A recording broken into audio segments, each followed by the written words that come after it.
Hello students, this is the next video lesson of biological classification and today we will discuss about some silent feature of kingdom Protista. In the last video lecture we learned about kingdom Monera. So as we know, under 5 kingdom classification there are 5 kingdoms: Monera, Protista, Fungi, Plantae and Animalia.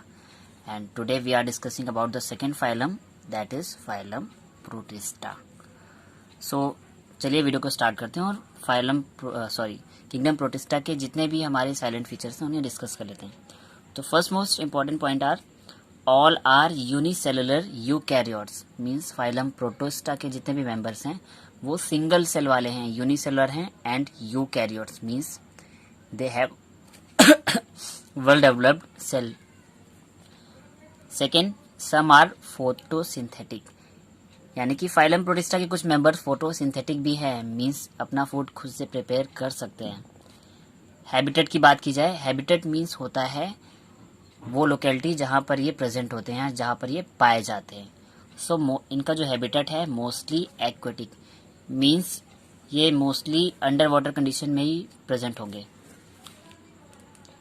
Next important point is locomotory organs. So first of all I would like to tell you about locomotory organs. Those organs which help in movement are called locomotory organ. जैसे human beings में 4 limbs और hind limbs होते हैं movement के लिए, same as अगर हम lower organism की बात कर रहे हैं तो उनमें भी कुछ लोकोमोटरी ऑर्गन्स होते हैं जिनसे कि वो एक जगह से दूसरी जगह पर मूव कर पाते हैं. सो अगर बात करें हम किंगडम प्रोटिस्टा की तो हेयर आर सिलिया, फ्लैजला, ये कुछ इनके लोकोमोटरी ऑर्गन्स होते हैं. Now discuss about mode of reproduction. So they possess both sexual as well as asexual reproduction, यानी यहाँ पे सेक्सुअल और एसेक्सुअल दोनों रिप्रोडक्शन होंगे. Now kingdom Protista is divided into 5 phylums and the first phylum is chrysophytes. तो यहाँ पे kingdom protista की 5 सब कैटेगरीज हैं और इनमें से हम जो पहली स्टडी करने वाले हैं क्राइसोफाइट्स. सो क्राइसोफाइट्स के मेंबर का जो हैबिटेट होता है, these are fresh water as well as marine, means ये फ्रेश वाटर में भी प्रेजेंट होंगे और सॉल्ट यानी कि मेराइन वाटर में भी प्रेजेंट होंगे. Then when we talk about their cell wall, so cell wall of composed of silica.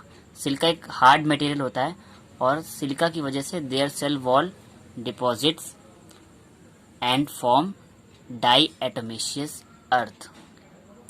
इस वर्ड का मीनिंग समझ लीजिए. एक्चुअली ऐसा होता है कि जब बहुत सारे क्राइसोफाइट्स के मेंबर एक जगह पर होते हैं और उनकी सेल वॉल्स के जो डिपॉजिट होते हैं, लेकिन इनके इन ऑर्गेनिज्म के मरने के बाद जो इनकी सेल वॉल्स हैं वो उस एरिया में कलेक्ट हो जाती है और वहाँ की जो सॉइल है वो कैसी हो जाती है, डाईएटोमेशियस हो जाती है. क्यों हो जाती है? Due to the presence of silica. और उस डाईएटोमेशियस सॉइल का हम यूज़ किस में करते हैं, which is used in polishing, filtration of oil and syrups. Means इसका इंडस्ट्रियल यूज़ भी होता है इस डाईएटोमेशियस अर्थ का. और ये डाईएटोमेशियस अर्थ या डाईएटोमेशियस सॉइल हमको कहाँ से मिल रही है? इन क्राइसोफाइट के मेंबर की डिपॉजिट्स जो हैं सेल वॉल की, उनकी वजह से. यानी जो मरे हुए क्राइसोफाइट्स हैं इनकी जो सेल वॉल के जो डिपॉजिट्स हैं वो बहुत सारे जब हो जाते हैं, कलेक्ट हो जाते हैं from the about million of years, यानी कि कई सालों तक जब वो कलेक्ट होते रहते हैं तो वहाँ पर एक डाईएटोमेशियस सॉइल की लेयर क्रिएट कर लेते हैं, जिसका यूज़ हम नॉर्मल इंडस्ट्री में पॉलिशिंग, फिल्ट्रेशन और सिरप के फिल्ट्रेशन में भी कर लेते हैं. Now we talk about their mode of nutrition. ठीक है, न्यूट्रिशन का मतलब होता है कि वो किस टाइप के फूड पे डिपेंडेंट हैं या किस तरह से अपने फूड को कैप्चर करते हैं. So most of them are photosynthetic autotroph. Photosynthetic से मीनिंग आता है फोटोसिंथेसिस करना. ऑटोट्रॉफ मीन्स ऐसे ऑर्गेनिज्म जो अपना फूड खुद से प्रिपेयर कर सके. So these are photosynthetic autotroph means ये अपना फूड खुद से प्रिपेयर कर पाएंगे by the help of photosynthesis. Now they are main producers in aquatic ecosystem.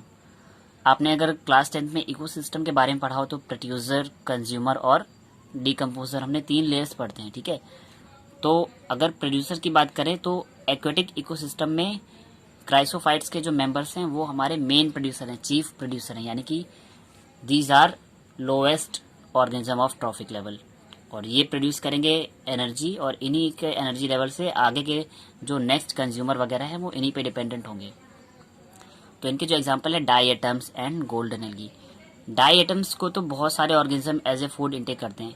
Even blue whale, जो कि आपने एक लार्जेस्ट फिश का नाम सुना है, जो कि लार्जेस्ट मैमल है, सॉरी मैंने फिश बोल दिया, तो ब्लू व्हेल भी डाई एटम्स पे ही फीड करती है, और ये बहुत स्मॉलेस्ट पार्टिकल्स होते हैं।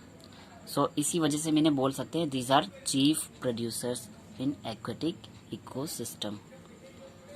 इसके बाद हमारी जो सेकेंड कैटेगरी है दैट इज डायनोफ्लैजिलेट्स। डायनोफ्लैजिलेट्स। तो यहाँ पे फ्लैजिलेट्स से जो टर्म आती है कि यहाँ पर फ्लैजिला प्रेजेंट होगा मूवमेंट के लिए।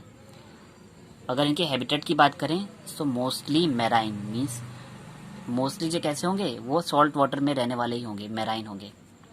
Cell wall made up of cellulose plates, यानी कि इनकी सेल वॉल में सेलुलोज की कई लेयर्स प्रेजेंट होती हैं। Flagella, so mostly possess 2 flagella, 1 longitudinal and 1 transverse, यानी इनकी बॉडी में एक फ्लैजिला लॉन्गिट्यूडनल पोजीशन में होगा और एक ट्रांसवर्स पोजीशन में होगा, ठीक है। और ये दोनों ही फ्लैजिला बॉडी कैविटी से अटैच रहते हैं। सो डायनोफ्लैजिलेट्स बोलने के पीछे ये रीजन है बिकॉज दे पजेस फ्लैजिला, और इनके मोस्ट ऑफ द मेंबर्स में 2 फ्लैजिला होते हैं, 1 longitudinal and other transverse. And if we talk about their body colour, so मैंने बोला था बॉडी कलर में भी येलो, ग्रीन, ब्राउन और red depend on cellular pigment.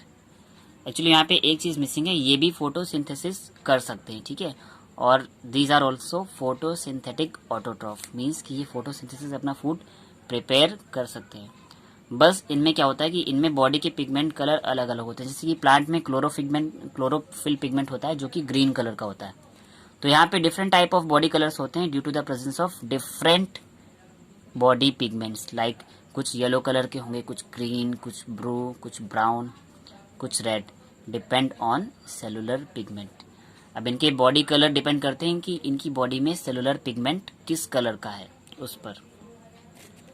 इनके जो एग्जाम्पल है, सबसे मोस्ट कॉमन एग्जाम्पल है गोनियोलेक्स।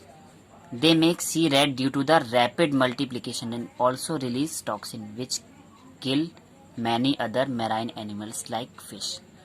तो गोनियोलेक्स जो होते हैं बेसिकली इनमें इतना रैपिड मल्टीप्लिकेशन होता है, रैपिड मल्टीप्लिकेशन का मतलब है रिप्रोडक्शन रेट बहुत हाई होता है, कि ये जिस लोकेलिटी पे होते हैं उस पर्टिकुलर एरिया के वाटर को पूरा का पूरा रेड कर देते हैं, मतलब सी सरफेस रेड सी अपीयर होने लगती है। और इस इतने सारे इनके मल्टीप्लिकेशन फॉर्म की वजह से कुछ टॉक्सिन भी हमारे वाटर में रिलीज हो जाते हैं, जिनकी वजह से हमारे जो एक्वेटिक एनिमल्स हैं like fishes and some other organism, वो जो है इस टॉक्सिन की वजह से मरने लगते हैं। Now we talk about third category that is euglenoid. So euglenoids का जो हैबिटेट है mostly found in fresh and stagnant water. Fresh water तो आपको पता ही है, स्टैग्नेंट वाटर मीन्स ऐसा वाटर जो रुका हुआ है, स्ट्रीमिंग वाटर जो कि फ्लो करता रहता है, और स्टैग्नेंट वाटर यानी कि ठहरा हुआ पानी। तो ये इनकी हैबिटेट कुछ ऐसी है।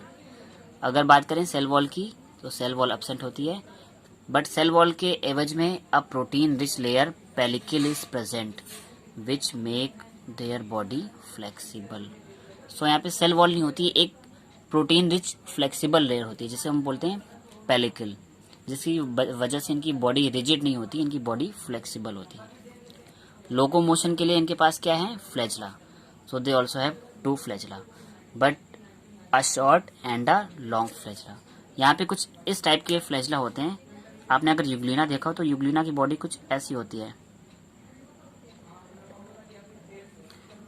एक स्मॉल फ्लैजिला होता है और एक लार्ज फ्लैजिला होता है। स्मॉल को बोलते हैं माइनर फ्लैजिला और लार्ज वाले को बोलते हैं मेजर फ्लैजिला। अब बात करते हैं इनके न्यूट्रिशन की। So these are photosynthetic autotroph as well as heterotroph, means कि ये फोटोसिंथेसिस से भी अपना फूड प्रिपेयर कर सकते हैं, बट कुछ अदर ऑर्गेनिज्म है या सेम ऑर्गेनिज्म में हेट्रोट्रॉफिक कंडीशन भी होती है। अब ये कब होती है, बिकॉज यहाँ पे 2 सिचुएशंस प्रेजेंट होती हैं। अगर कंडीशन फेवरेबल है यानी कि इनको सफिशिएंट अमाउंट में सनलाइट मिल रही है, तब तो ये फोटोसिंथेटिक ऑटोट्रॉफ है, मीन्स कि ये सनलाइट की प्रेजेंस में अपना फूड प्रिपेयर कर लेंगे फोटोसिंथेसिस करके। But in the absence of sunlight, अगर सनलाइट एब्सेंट है ही नहीं सनलाइट, तो ये क्या कर देंगे, हेट्रोट्रॉफ मोड ऑफ न्यूट्रिशन को एक्वायर कर लेंगे, मीन्स फिर ये किसी अदर ऑर्गेनिज्म पे डिपेंड करेंगे अपने फूड के लिए। सो इनका न्यूट्रिशन डिपेंड करता है इनकी एटमॉस्फेरिक कंडीशन पर, कि अगर कंडीशन फेवरेबल हैं तो फोटोसिंथेसिस कर लेंगे, otherwise these are heterotroph. And some are predator also, कुछ प्रेडेटर भी होते हैं। प्रेडेटर मीन्स होता है ऐसे ऑर्गेनिज्म जो किसी दूसरे ऑर्गेनिज्म को खाकर अपनी फीडिंग कंप्लीट कर लें, उनको बोलेंगे प्रेडेटर। अब इनका जो एग्जाम्पल है यूग्लिनॉइड से, जो मोस्ट एग्जाम्पल आता है, मोस्ट कॉमन एग्जाम्पल यूग्लिना का आता है। और बेसिकली ये फोटोसिंथेटिक ऑटोट्रॉफ तो थे ही, और इनकी मोस्ट इम्पॉर्टेंट प्रॉपर्टी क्या है कि जो यूग्लिना है it is called as connecting link between animals and plant, क्योंकि यूग्लिना का जो कलर पिगमेंट होता है वो सेम एज प्लांट की तरह होता है। जैसे कि प्लांट में हमारे क्लोरोफिल होता है, वैसे ही यूग्लिना में भी क्लोरोफिल के तरह ही एक प्लांट पिगमेंट ही होता है। सो यूग्लिना में कुछ प्रॉपर्टी जो है वो प्लांट्स की हैं और कुछ प्रॉपर्टी एनिमल सेल्स की भी हैं। So that's why it is called connecting link between animals and plants. So ये यूग्लिना बहुत इंपॉर्टेंट ऑर्गेनिज्म है जिसको हम आगे डिस्कस भी करेंगे। Now our fourth category is slime moulds. तो अगर स्लाइम मोल्ड्स की बात करते हैं तो हैबिटेट इनका कैसा है, These are found in damp and marshy areas. Damp means होता है wet area, यानी कि थोड़ा सा जहाँ पे moisture ज़्यादा हो, and marshy means दलदली एरिया। सेल वॉल की बात करें तो cell wall is without chitin, इनकी सेल वॉल में काइटिन प्रोटीन प्रेजेंट नहीं होती है। न्यूट्रिशन होता है सेप्रोफिटिक, मैंने कई बार सेप्रोफिटिक बताया, आज मैं फिर से डिस्क्राइब करता हूँ। Saprophytic mode of nutrition means those organisms which depend on dead and decaying plants, ठीक है, यानी कि सड़े गले जो प्लांट्स होते हैं या जो मरे हुए प्लांट्स होते हैं ये उन्हीं पे डिपेंड करते हैं, that's why they are called saprophytic, ठीक है। और अब सड़े गले प्लांट्स हमको कहाँ पे मिलेंगे, तो वो डैम्प और मार्शी एरियाज में ही मिलेंगे ना, इसीलिए इनका जो हैबिटेट है वो कैसा है, डैम्प एंड मार्शी। यहाँ पे भी कुछ अच्छी कंडीशन है इनकी, इन फेवरेबल कंडीशन दे एग्रीगेट कॉल्ड प्लाज्मोडियम, यानी कि बहुत सारे स्लाइम मोल्ड्स अगर इनकी कंडीशन फेवरेबल है, इनका एटमॉस्फेयर इनके फेवर में है, यानी कि लाइट, टेम्परेचर, ह्यूमिडिटी, सारी चीज़ें इनके फेवर में है, तो ये सारे एक जगह पे कलेक्ट हो जाते हैं, एग्रीगेट हो जाते हैं और एक कॉलोनियल फॉर्म बना लेते हैं जिसे बोलते हैं Plasmodium. But during unfavourable condition, यानी कि अगर कंडीशन इनके फेवर में नहीं है, क्लाइमेटिक कंडीशन इनके अपोजिट है, देन ये जो प्लाज्मोडियम है डिफ्रेंशिएट हो जाते हैं, मीन्स अलग अलग हो जाते हैं, एंड फॉर्म फ्रूटिंग बॉडीज। अब ये जो फ्रूटिंग बॉडीज है ये भी एक इम्पॉर्टेंट स्ट्रक्चर है। ये फ्रूटिंग बॉडी क्या बनाते हैं, इनकी फ्रूटिंग बॉडी के टिप पर होते हैं स्पोर्स, ठीक है, और वो स्पोर्स आगे जाके फिर से नए स्लाइम मोल्ड्स में डेवलप होंगे। कब डेवलप होंगे, ये स्पोर्स तभी बस्ट करेंगे जब आएंगी फेवरेबल कंडीशन। अनफेवरेबल कंडीशन में क्या होता है, ये जो हमारे स्पोर्स होते हैं ये अपने आप को एक वॉल के अंदर क्लोज कर लेते हैं। So spores have walls which make them resistant. अब जैसा कि बोला ना, ड्यूरिंग अनफेवरेबल कंडीशन, यानी कि कंडीशन के फेवर में नहीं है, तो इस कंडीशन में ये फ्रूटिंग बॉडीज बनाएंगे जहाँ से ये स्पोर प्रोड्यूस कर लेंगे, और स्पोर के पास होती हैं अपनी वॉल्स। तो इन अनफेवरेबल कंडीशन में ये स्पोर्स हमारे इन वॉल्स के अंदर प्रोटेक्ट रहेंगे, और जैसे ही फेवरेबल कंडीशन आएगी तो ये अपनी वॉल को रिलीज करके बाहर आ जाएंगे और नए स्लाइम मोल्ड्स में कन्वर्ट हो जाएंगे। So spores can survive for many years. तो इनकी सर्वाइवल रेंज बड़ी हाई होती है कि अगर कई सालों तक भी अनफेवरेबल कंडीशन रही तब भी ये ऐसे ही न्यूट्रल वे में पड़े रहेंगे और फेवरेबल कंडीशन का वेट कर सकते हैं कई सालों तक। Now the most important and last phylum is phylum protozoans. और फाइलम प्रोटोजोआ के बारे में इस वीडियो में तो मैं एक शॉर्ट वीडियो ले रहा हूँ, क्योंकि यहाँ पर बेसिकली हम डिस्कस कर रहे हैं किंगडम प्रोटिस्टा के बारे में।